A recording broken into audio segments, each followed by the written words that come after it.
আমার বেশ কিছু ছোট, ছোট সফলতার পেছনে কার হাত আছে এবং কি এই বংশাই নদীর মাছগুলো দিয়ে আজকে আমি কী দিয়ে রান্না করব থাকছে সম্পূর্ণ ভিডিওতে। ভিডিওটি স্কিপ না করে সম্পূর্ণ দেখে যাওয়ার অনুরোধ রইল। এই যে চলে আসছি আমার বাগানে, আর এখানে এসে আমি এই যে একটু একটু করে ডাঁটা তুলে নিতেছি। ডাঁটাগুলো এত নরম, তুলতে গিয়ে শুধু ভেঙে যায়। আমি আজকে বংশাই নদীর মাছগুলো দিয়ে এই ডাঁটাগুলো দিয়ে রান্না করব। বেশ কিছুদিন যাবত আমি সবজি একবারেই কিনে না, একটু একটু করে উঠান থেকে তুলে তুলেই আমার চলে যাচ্ছে।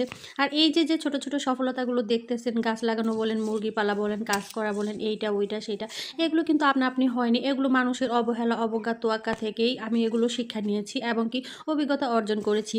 আমার মনের মধ্যে প্রকট জেদ ছিল যে আমার যেই মানুষের কাছ থেকে অবহেলাগুলো পেয়েছি সেগুলো আমি একদিন নিজ থেকে করে মানুষকে দেখিয়ে দেবো যে আমিও পারি, শুধু আপনারাই পারেন না। তো যাই হোক বন্ধুগণ, আমি সবার থেকে একটু একটু করে অনুপ্রেরণা নিয়েই মূলত সফলতাগুলো অর্জন করার চেষ্টা করতেছি, সে হোক ছোট কিংবা বড়।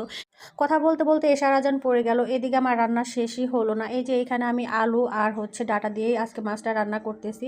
এই যে মাছটা ভালো করে কষিয়ে ডাটা দিয়ে আলু দিয়ে তারপর ঝোল দিয়ে নিয়েছি, আর রান্না শেষ পর্যায়ে থাকবে ধনিয়া পাতা। ধনিয়া পাতা দিয়ে আমার রান্নাটা শেষ করে নেব।